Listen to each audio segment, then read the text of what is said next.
विद्यार्थी वारजे परिसरात असलेल्या आरएमडी स्प्रिंग डेल या शाळेच्या पहिल्याच दिवशी गोंधळ बघायला मिळाला। कारण शाळेतले जे स्कूल चालक होते, स्कूल बस चालक, त्या स्कूल बस चालकांनी संप पुकारलाय।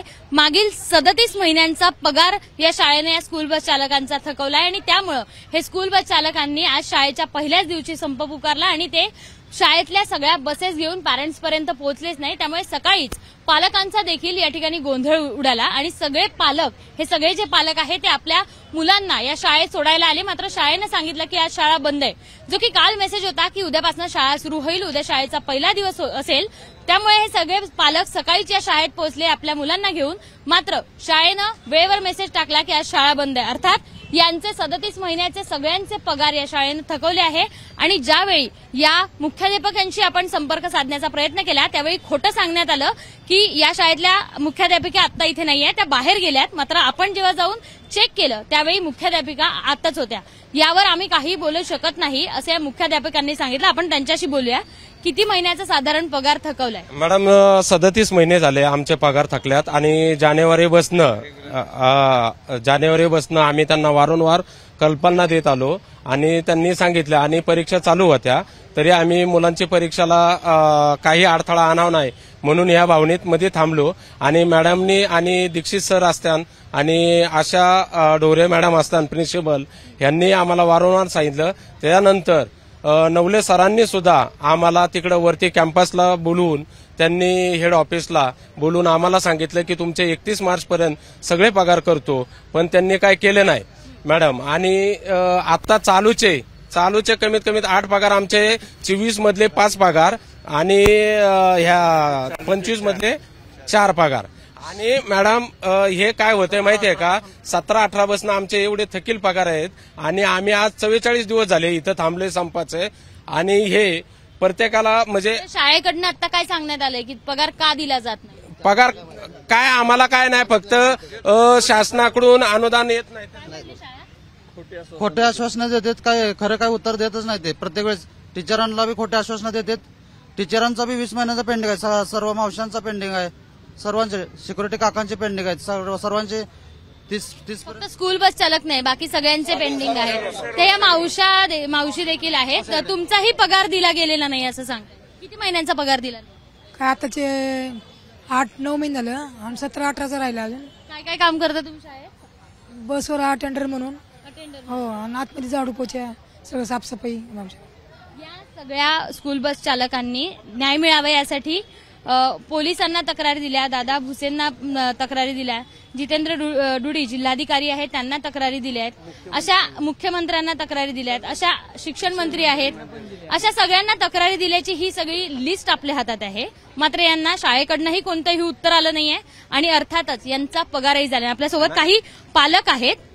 काय नेमकं आता तुमचे आरोप आहेत? आता मी रिझल्टच्या वेळेस टीचरांकडे गेलो, मी स्वतः शाळेचं हे गोंधळ ऐकून मी अर्धा वर्षाची फी भरली नव्हती। मग मी टीचरांकडे गेले की त्यांनी माझा रिझल्ट दिला नाही, फी भरा मग रिझल्ट द्या।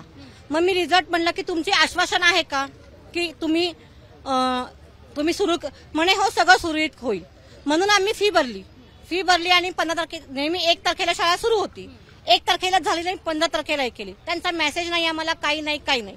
आता जर आम्ही मुलं दुसरीकडे जायची, सर्वसामान्य माणसांचा 1 लाख रुपये दुसरीकडे गेलो तर नाही जमणार। सगळी मुलं शाळेतून काढू शकत नाही, जी मोठी आहेत त्यांनी काढून नेली मुलं, आम्ही नाही काढू शकत मुलं। पण आता हे आम्हाला असं करतायत।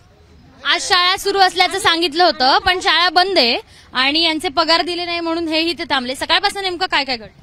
सकाळपासून मॅडम सकाळी 7 वाजता ज्यावेळेस हे लोकांनी आंदोलन केलं त्याच्यानंतर मग स्टुडंट्स आज जाऊ दिले नाहीत, स्टुडंट्स आज गेले नाहीत म्हणून हे सगळे पालक इथे येऊन थांबलेत आणि प्रत्येक वेळेस आश्वासनं फक्त देतात। आम्ही जानेवारीपासनं अक्षरशः प्रिन्सिपलकडे जाऊन आम्ही मागण्या करतोय, टीचर्स अवेलेबल आहेत का, सगळ्या आहेत का, तर ते त्यांनी आम्हाला रिझल्ट पण नाही दिला। आम्ही पण फीस भरले नव्हते बऱ्यापैकी, हेच कारण होतं की ह्यांचे पगार थांबलेत आणि हे शिकवत नाहीत।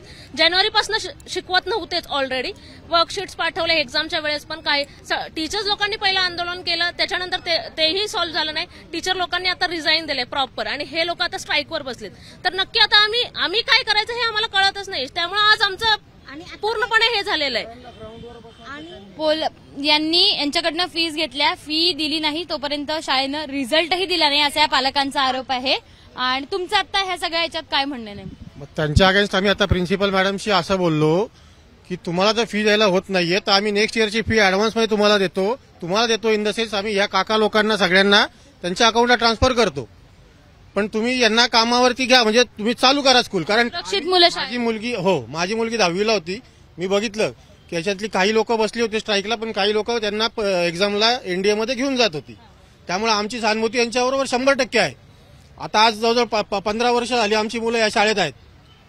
जानेवारीपासून शिक्षक स्ट्राईकवर होते, मुलांना काही शिकवलं जात नव्हतं, काही नव्हतं. मॅडम म्हटलं तसं रिझल्टच्या वेळेस हे आडवाआडवी करतात आणि मग ह्या लोकांचं त्यांनी पेमेंट दिलं पाहिजे. आणि टीचर सॉरी मॅम, ते एक स्टेबलमध्ये टीचर नसते. 8वीला म्हणजे दरवर्षी टीचर्स बदलतात. मुलांची काय मानसिकता असेल हे फार महत्वाची आहे. आणि तुम्ही जो तुमच्या सिस्टीमचा जो पार्ट असतो तो तुम्ही मुलांशी शेअर नाही करायला पाहिजे. इथं मानसिकतेचा विचार केला जात नाही, आर्थिक विचार केला नाही, मुलांचं स्किल डेव्हलपमेंट होत नाहीये. मुलांच्या प्रश्नावर प्रचंड त्यांनी गदा आणलेली आहे आणि हे गेले कित्येक वर्ष. आज जर तुम्ही ह्या काकांना पेमेंट देऊ शकला नाहीत तर तुम्ही मुलांचं काय भवितव्य बनवणार आहे? इथं वॉचमन काकांची तुम्ही पेमेंट देऊ शकला नाही तर तुमची सिस्टीम काय काम करते? इथं महत्वाचं असं आहे की तुम्ही पालकांना विश्वासात घ्या, विद्यार्थ्यांना विश्वासात घ्या आणि त्यांच्या वेळेवर सगळ्या गोष्टी केल्या पाहिजे. बैठका होतात का इथे वेळेवर आणि त्याच्यात काही बोललं जातं का? तुमच्यासोबत शाळा त्यांच्या फीजवर बोललं जातं. म्हणजे फक्त निवडलं जातं पॅरेंट्स, हे कोण आहे, पीटीए मेंबर निवडलं जातं. बरं, व्हॉट्सअप ग्रुप पण बनवत नाही की चला काय प्रॉब्लेम आहे मुलांना तिथं सांगितले जातील किंवा सॉल्व्ह केले जाते, ते पण होत नाही. आणि आता आमची मुलं पण 10वीला आहेत. आम्ही 10वीचे पॅरेंट्स खरंच खूप टेन्शनमध्ये आहे. या प्रॉब्लेमचं लवकरात लवकर सोल्युशन काढावं असं मी सगळ्यांना सांगते. नवीन काका लोक आणण्याची आता ते भाषा करताय की आम्ही उद्या नवीन बस काका मावशा तुम्ही प्रोव्हाइडर करतो. हे सोल्युशन बाजूने आहोत आम्ही दुसरे काका येऊच देणार नाही तिथे. ह्याच काकांना त्यांनी जागेवर परत दिलं पाहिजे. नवीन काकांना पेमेंट द्यायला पाहिजे. हा सगळा जरी गोंधळ शाळेत केला असेल मात्र याचा परिणाम या सगळ्या स्कूल बस चालक आहे त्यांच्या कुटुंबियांवर पण झाला आहे. हे काका आहेत.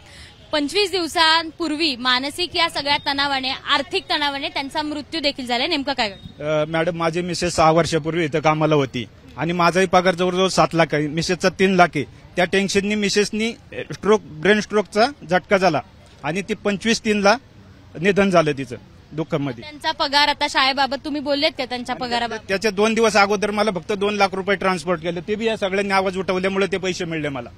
9 लाखात त्यांचे पैसे शिल्लक राहिलेले, त्यांचे पैसे मिळालेले नाहीत. त्यांचे झाले, त्यांचे पैसे मिळालेले नाहीत संस्थेकडून.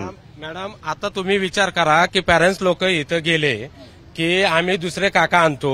ह्याच्या अगोदर 7 लोक मेले इथं मानसिक 7 लोक मानसिक त्रासामुळं.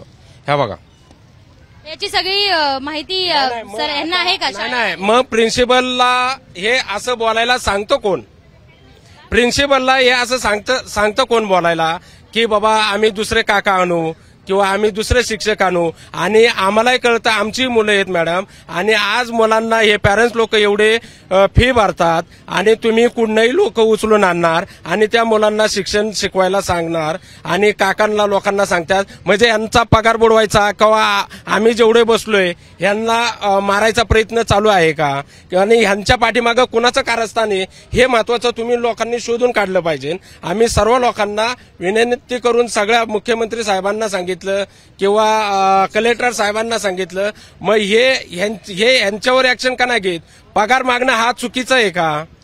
आमचा हक्काचा पगार आज मिळत नाही आहे आणि महत्वाचं म्हणजे पालकांनी या शाळेतल्या प्रत्येक मुलाची 1 लाख रुपये फी असो किंवा जी काही फी असेल ती देखील भरली आहे. मात्र ना पालकांना इथे दाद मिळतेय ना यांचा पगार मिळतोय आणि त्यामुळं हे सगळे पालक आणि सगळे स्कूल बस चालक शाळेच्या पहिल्याच दिवशी शाळेसमोर ठिय्या आंदोलन करताना दिसत आहेत.